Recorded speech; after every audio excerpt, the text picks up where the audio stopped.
A movement gained steam to enable millions of unemployed youth to pave their own path. We've been failed on many levels by the traditional system, and now it's time that we have to take a step back from that system, walk around it, and create our own. This is News on Main, your connection to small business. The Young Entrepreneur Council is an invite-only nonprofit made up of the country's most promising entrepreneurs under 35. Founder Scott Gerber says the anemic economy has left millions of young people unemployed or taking jobs they're overqualified for just to get by. You have those that out of necessity and desperation simply need an income. And so it's the option of underemploy yourself at some department store when you have an MBA, or to take matters into your own hands and use the education that you have to be proactive. To help spur entrepreneurship among young people, the YEC has created the Gen Y Fund.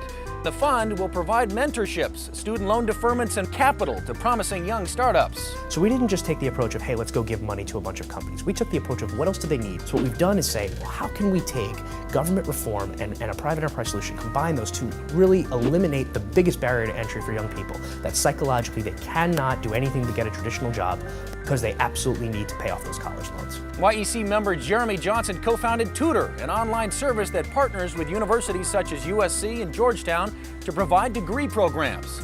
He says the student loan deferment alone would have been a huge advantage for him. I came out with student loans that I would have loved not to have to work with, but there was no option for that. I had to pay them back immediately.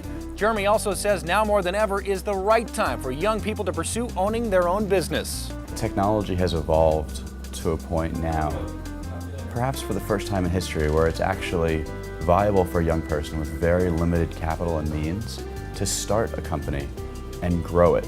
Scott says if he had access to something like the Gen Y Fund when he was starting out, his possibilities would have been limitless. It took me much longer. I mean, we have members in Young Entrepreneur Council that are 17, 18 years old that are building, revolutionary companies. If I had had that sort of access, I can't imagine what sort of things I would have done. That's your News on Main, your connection to small business. Thanks for watching.